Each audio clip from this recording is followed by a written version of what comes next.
Moikka Niina Köninki, monikertainen arvokisan mitallisti. Moi. Kuukausi sitten tehtiin tässä treeni. Kyllä. Treenattiin niin rajusti, että sai sairaskohtauksen. Ja sairaskohtaus oli tässä tapauksessa rintalihaksen repeämä. Aivan. Mutta sen siitä saa, kun keski-ikäinen myyntimies rupeaa reenaamaan maailmanmestarin kanssa. Näin voi käydä. Joo, me reenattiin tässä. Onko vielä tuoreessa muistissa, että miltä reenaaminen tuntui meidän vehkeillä? On kyllä, että tuntui kyllä todella hyvältä ja vehkeet oli hyvät, tai siis tanko oli hyvä, tykkäsin siitä, grippi oli tosi pitävä. Samoin koukut siinä räkissä niin oli oikein niin kuin optimaaliset, että tangon sai helposti pois ja penkki oli pitävä, et ei kyllä luistanut, ei ollenkaan. No. Oli kyllä erittäin hyvä ensikosketus teidän laitteisiin. Mahtava kuulla. Ja nyt treeni suoritettiin tässä ja sulla on tulossa ilmeisesti tässä lähiaikoina nyt tärkeitä kilpailuja. Joo, ensi viikolla mennään, lauantaina nostetaan ja sunnuntaina, että on klassisen penkkipunneruksen SM-kisat nousiaisissa ja sieltä lähden hakee uutta SC:tä itselle ja arvokisapaikkaa maajoukkueeseen tälle kaudelle. No niin, mahtavaa. Joo. Hei, Kymin haluaa toivottaa sulle tsemppiä ja tosi nasta olit meidän kanssa reenaamassa. Kiitos. Nyt katsotaan treeneistä video. Katsotaan. No niin. Hyvä. Moi. Niina Köninki tuli testaamaan vähän meidän räkkiä, miten se rokkaa tuohon penkkipunnertamiseen. Ja oliko se silleen, että sä vedät mulle reeni tänään kanssa? Joo, sä teet samalla kuin mä. Ai jumalista. Nyt rupesi jännittää. Katsotaan asetukset kohdille, että urheilijalle on telineet ja koulut kohdillaan. Eli tässähän on niinku tärkeintä se, että pääset täältä pois. Näin päin. Aivan. Toi on hyvä. Kerrotko vähän niin noita sun saavutuksia, että mitä kaikkea on tullut tavoitettua? No klassisessa mulla on Suomen mestaruus ja Euroopan mestaruus ja maailman mestaruus. Et joka vuosi kun on arvokisoissa käynyt, niin on sieltä jonkinlaisen mitalin saanut. Että MM-kisoissa löytyy kaikki, 1, 2 ja 3 ja sitten EM:istä hopeata ja kultaa. No niin. Joo.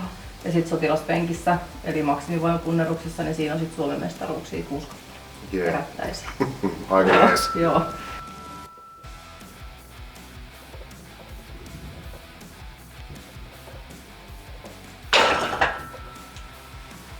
Kyllä hyvä penkki, se ei kyllä paljon liikuu. No hyvä, kiva kuulla.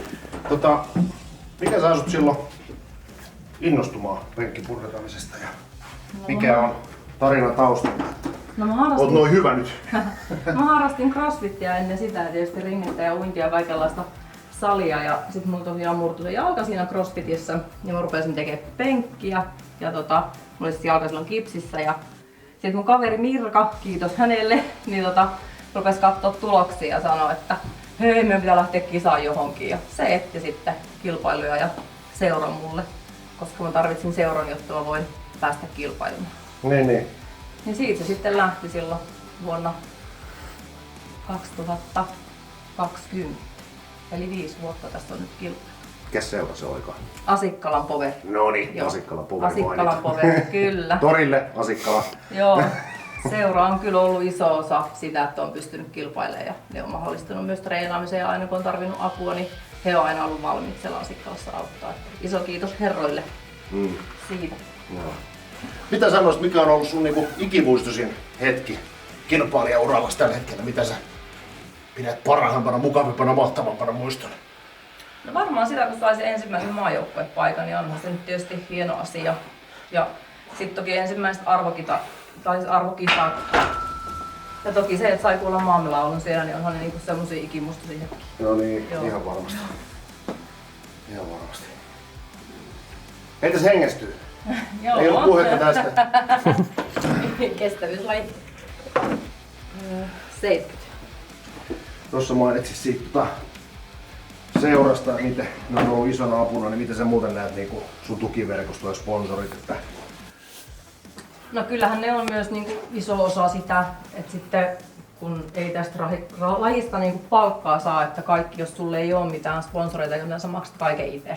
Että kyllähän niistä iso osa on ja sitten tietysti se, että on se tukiverkosto, että kun lähdet tonne maailmalle tai vaikka Suomessakin joku hoitaa sun koirat ja lapset ja perheen, niin onhan siitä iso osa. Että kaverit on mulla täällä ollut tosi isona osa. Jaanulle vaan kiitos asioiden hoitamisesta, niin onhan niitä iso merkitys. Joo. Kyllä. Et kuitenkin se vie aikaa tosi paljon viikkotasolla, niin kuin treenit ja kaikki oheiset siihen. Kyllä se on monta tuntia. hiihkotasolla. Yksilurheiluhan tää on, mutta onko sulla niinku reenikaveria tai sä puhut just siitä salista ja Joo. seurasta? Joo, mä käyn siis tosiaan Asikkalassa yleensä kerran viikossa maanantaisin ja sitten muuten mä treenaan K&M:llä, että onhan ne molemmat semmosia paikkoja, että missä on tullut se oma porukka ja ketkä on aina valmiit auttamaan, että yksilölajihan tää on, mutta aina sieltä on jonkun saanut, tai jos kysyy, että hei huomenna ootteko tulossa, niin aina on joku tullut, että ei ole tarvinnut silleen yksin treenata. Paitsi silloin kun jäät painojen alla. Niin paitsi silloin, mutta aamulla aikaisin. Niin. Silloin mä en vielä kilpailu. Nyt siihen taas kiitos vaan. Joo, niin just kiitos vaan. Niin. Joo. Mut ne on kyllä semmosia, mut ei oikeastaan tää penkki on se ainut, missä niinku tarvii sen sit kun mennään noihin isoihin painoihin, että on joku, joka varmistaa, niin sä uskallat tehdä ne viimeiset toistot. Joo. Niin kuin nostaa suoraan, että kun ideahan on se, että nostaa samaan kohtaan ja työnnä ylös eikä silleen, että nostaa telineisiin. Ja se on, niinku, on siitä iso apu. Kyllä. Aivan. Kolmas sarja. Sarja. Eli 3 jäljellä, tämän jälkeen 2. Mhm.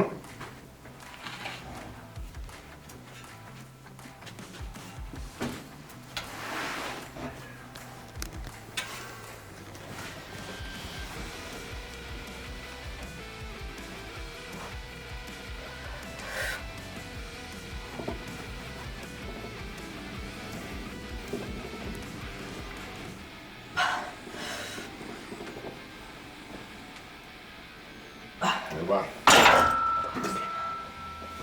Helppo. Joo, hyvin annat kyllä, jos et ole ennen tarjollut. No niin. Kiitos. Saahan ne lavat edes vähän. Mitkä on sellaiset perusvirheet, mitkä niinku jengi tekee yleensä penkaamisessa? No sä teet sotilaspenkkiä, mutta ehkä niinku klassisessa on se, että ei ymmärretä sitä, että ne jalat pitää olla siellä maassa. Ne pitää olla nimenomaan näin maassa. Et tosi paljon näkee, että ihmiset nostaa varpaillaan. Joo. Niin sehän on hutera, jos sä mietit, että seisot näin, niin tää on tukeva, jos seisit näin, niin tää heiluu. Joo. Eli jalathan on tosi paljon mukana siinä, eli niitä työnnetään. Ja sitten telinekorkeus on toinen. Se on liian korkealla. Eli sitten kun sä otat sen, niin sun lavat lähtee irti. Aivan. Ja ne pitää olla kiinni. Se pitää olla kiinni penkissä Joo. kyllä. Ja sitten jos ne lähtee, niin sulla on mitään tukea siellä. Joo. Joo, se on niinku se yleisin. Missä vaiheessa sanoit, että ne lavat kiinni No tavallaan? siihen kun mä menen tohon noin. Niin saman tien. Niin saman tien. Okei. Eli kun mä menen sen taakse ja kun mä nostan niin siinä pois, kun Okei. ne on hyvin saattaa. Joo.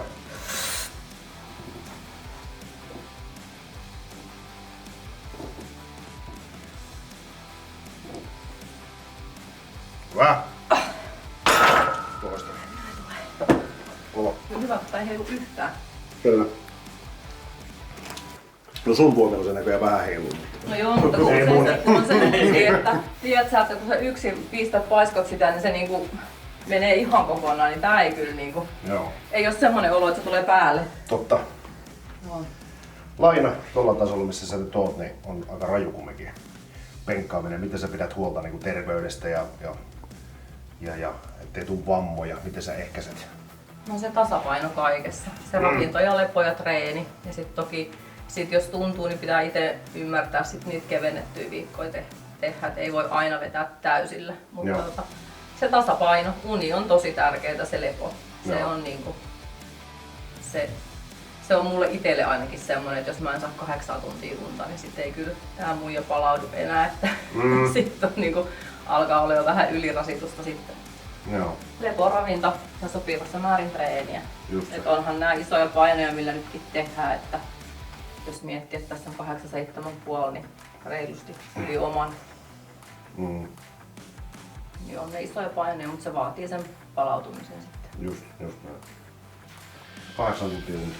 8 tuntia. Sä oot työssä kävijä. Kyllä.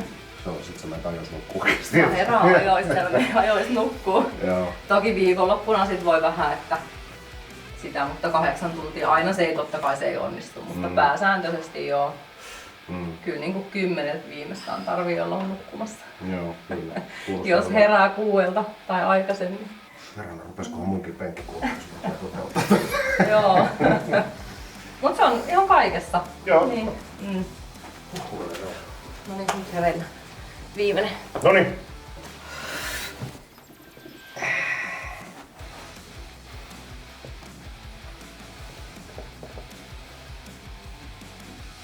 Hyvä. Tule!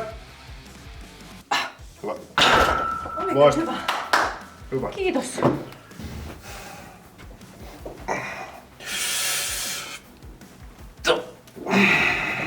Samaan kohtaan. Työnnä. Hyvä. Tulee. Kakkonen. Paineet. Työnnä. Ja tulee se viimeinenkin. Happi.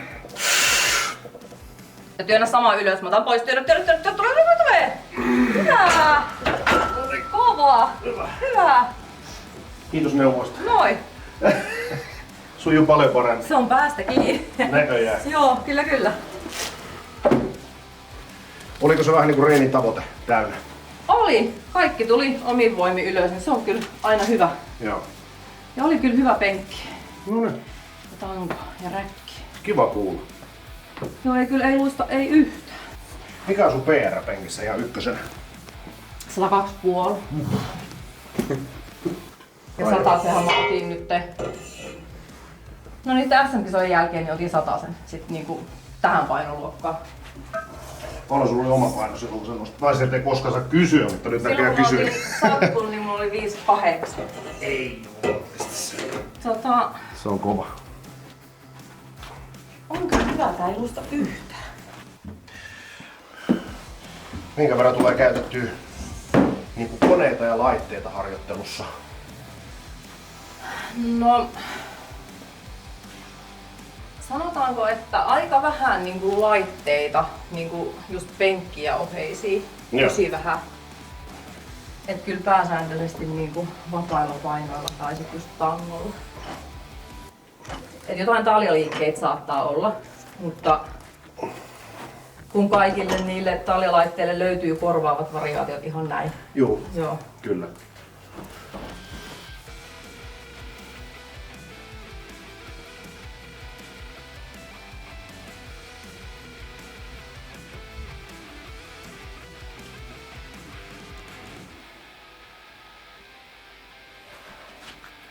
Et 3-4 penkkiä viikko on niinku penkkitreenit. Joo. Se on raju määrä kyllä.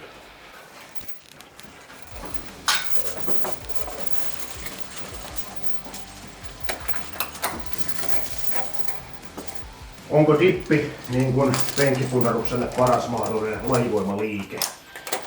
No kyllähän se lopputyöntö auttaa. Tähän sulla on vahvat ojentajat, mutta toki onhan muitakin liikkeitä niin kuin nipillä tai muitakin, miten voi niin kuin ojentajia tehdä, mutta tämä on ehkä se ominainen työntö. Joo.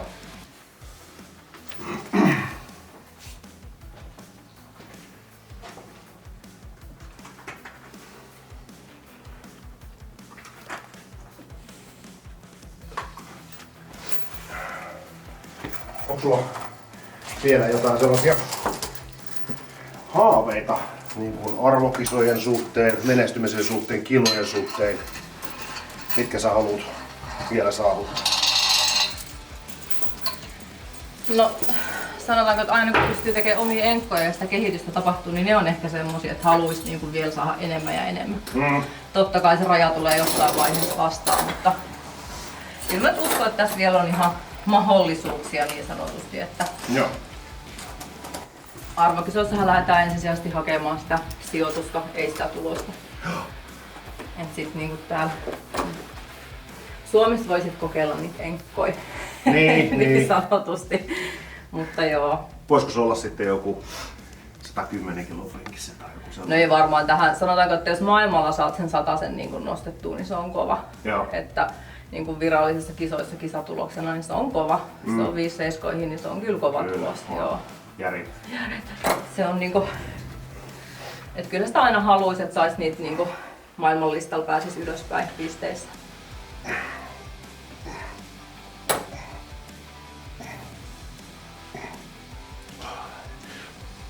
Ai hyvä, yhden kerran enää. Toi on mahtavaa, kun sä teet noin syvästä. Usein näkee, että Tämä jengi on vetää. hyvä. Tää ei oo tiiäksä niinku liian. Joo. Joo, anna mennä. Tää painaa tässä ja niin hemmetisti. Mä teen vyökyykkyitä.